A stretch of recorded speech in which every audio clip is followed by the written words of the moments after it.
विद्यार्थी मित्रांनो, आपण जागतिक महायुद्धांची माहिती घेत आहोत। त्यामध्ये मागील लेक्चरला आपण पहिले महायुद्ध याविषयीची संपूर्ण माहिती घेतलेली आहे। पहिल्या महायुद्धाची कारणे कोणती होती, पहिल्या महायुद्धाचे परिणाम कोणते झाले, त्याचबरोबर राष्ट्रसंघाची स्थापना आणि त्याचे उद्देश हे सर्व समजून घेतले। या लेक्चरला आपण दुसऱ्या महायुद्धाची माहिती घेणार आहोत। पहिल्या महायुद्धापेक्षा दुसरे महायुद्ध अधिक संहारक ठरले। दुसरे महायुद्ध हे पहिल्या महायुद्धाच्या तुलनेत अधिक व्यापक होते। त्याचबरोबर या दुसऱ्या महायुद्धामध्ये अधिक आधुनिक तंत्रज्ञानाचा वापर करण्यात आला। दुसरे महायुद्ध इसवी सन 1939 ते 1945 या दरम्यान झाले। आपण पाहिलं की पहिले महायुद्ध 1914 ते 1918 या दरम्यान झाले होते। दुसरे महायुद्ध हे पहिल्या महायुद्धापेक्षा अधिक व्यापक होते, ते 1939 ते 1945 या दरम्यान झालेले आहे। दुसऱ्या महायुद्धाची 5 कारणे आपण समजून घेणार आहोत। पहा, पहिले कारण आहे राष्ट्रसंघाला राष्ट्रातील वाद व कलह सोडवता आले नाहीत। पहिल्या महायुद्धाच्या परिणामांमध्ये आपण पाहिलं होतं की राष्ट्रसंघाची स्थापना करण्यात आली आणि राष्ट्रसंघाचा उद्देश कोणता होता, कोणत्या उद्देशानं राष्ट्रसंघ स्थापन करण्यात आला हे आपण मागील लेक्चरला समजून घेतले होते। कारण पहिल्या महायुद्धासारखं पुन्हा असं युद्ध घडू नये आणि अशा महायुद्धाला पुन्हा जगाला तोंड द्यावं लागू नये, कारण पहिल्या महायुद्धाचे परिणाम अतिशय संहारक झालेले होते।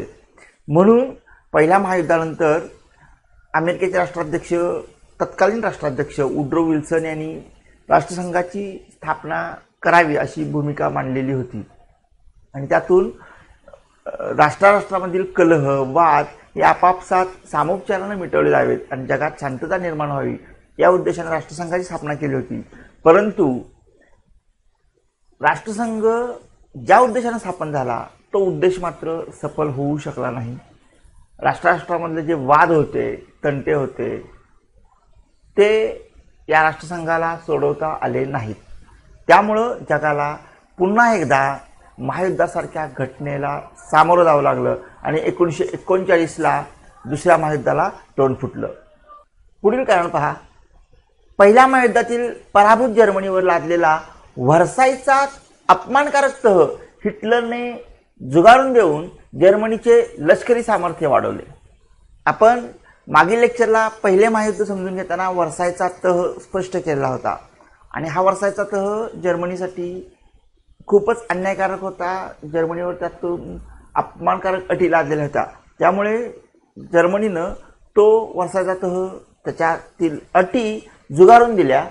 हिटलरच्या नाझी पक्षाने जर्मनीमध्ये सत्ता हस्तगत केली आणि व्हर्सायच्या तहातील जर्मनीवर लादलेल्या अपमानकारक अटी झुगारून दिल्या आणि जर्मनीला पुन्हा सामर्थ्यशाली करण्यासाठी हिटलरने जोरदार लष्करी तयारी सुरू केली।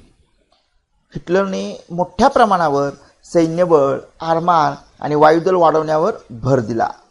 पुढील तिसरे कारण पहा, साम्यवादी सोव्हिएट रशिया बलवान होणे इंग्लंड फ्रान्सला अस्वस्थ करणारे होते। जर्मनी रशियाचा शत्रू म्हणून जर्मनीच्या लष्करवाढीकडे इंग्लंड फ्रान्सने दुर्लक्ष केले। सोव्हिएट रशिया हे नवे साम्यवादी राष्ट्र बलिष्ठ होत होते, त्यामुळे इंग्लंड, अमेरिका, फ्रान्स इत्यादी देश अस्वस्थ झाले होते। सोव्हिएट रशिया साम्राज्यवादी जर्मनीचा मोठा शत्रू होता। सोव्हिएट रशिया बलिष्ठ होऊ नये म्हणून जर्मनीच्या आक्रमक धोरणाकडे इंग्लंड, फ्रान्स या राष्ट्रांनी दुर्लक्ष केले। चौथे कारण पहा, जर्मनीने 1938 मध्ये चेकोस्लोव्हियाचा सुडेटन प्रांत मिळवला। सुडेटन प्रांत आणि आजूबाजूचा प्रदेश जर्मनीनं आपल्या ताब्यात घेतला। पुढे पाचवे कारण आहे, हिटलरने 1939 मध्ये तटस्थ पोलंडवर आक्रमण करून ते जिंकले। आता पोलंड या राष्ट्राला सर्वांनी तटस्थ राष्ट्र म्हणून मान्यता दिलेली होती, तरी सुद्धा हिटलरने पोलंडवर आक्रमण केलं आणि आपल्या ताब्यात घेतलं।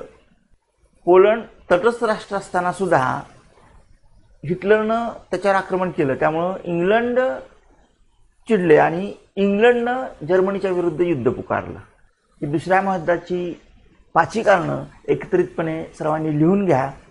परीक्षेसाठी महत्त्वाचा प्रश्न आहे हा। दुसऱ्या महायुद्धाची कारणे सांगा। 5 कारणे तुम्हाला मी लिहून देत आहे, सर्वांनी लिहून घ्या। राष्ट्रसंघाला राष्ट्रातील वाद व कलह सोडवता आले नाहीत. दुसरं कारण आहे, पहिल्या महायुद्धातील पराभूत जर्मनीवर लादलेला वर्सायचा अपमानकारक तह हिटलरने झुगारून देऊन जर्मनीचे लष्करी सामर्थ्य वाढवले. तिसरे कारण आहे, साम्यवादी सोव्हिएट रशिया बलवान होणे इंग्लंड फ्रान्सला अस्वस्थ करणारे होते. जर्मनी रशियाचा शत्रू म्हणून जर्मनीच्या लष्करवाढीकडे इंग्लंड फ्रान्सने दुर्लक्ष केले.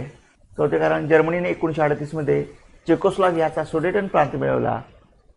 आणि पाचवे कारण, हिटलरने 1939 मध्ये तटस्थ पोलंडवर आक्रमण करून ते जिंकले. सर्वांनी तुमच्या वहीमध्ये ही कारणं लिहून घ्या. लिहिण्यास वेळ लागत असेल तर व्हिडिओ पॉज करा, म्हणजे तुम्हाला व्यवस्थित लिहिता येतील. अशा रीतीनं ही 5 कारणं तुम्हाला परीक्षेमध्ये लिहिता येणे गरजेचे आहेत. आज आपण दुसऱ्या महायुद्धाची कारणे समजून घेतली. पुढील लेक्चर आपण दुसऱ्या महायुद्धाचं स्वरूप कसं होतं आणि त्याचे परिणाम कोणते झाले हे समजून घेणार आहोत. धन्यवाद.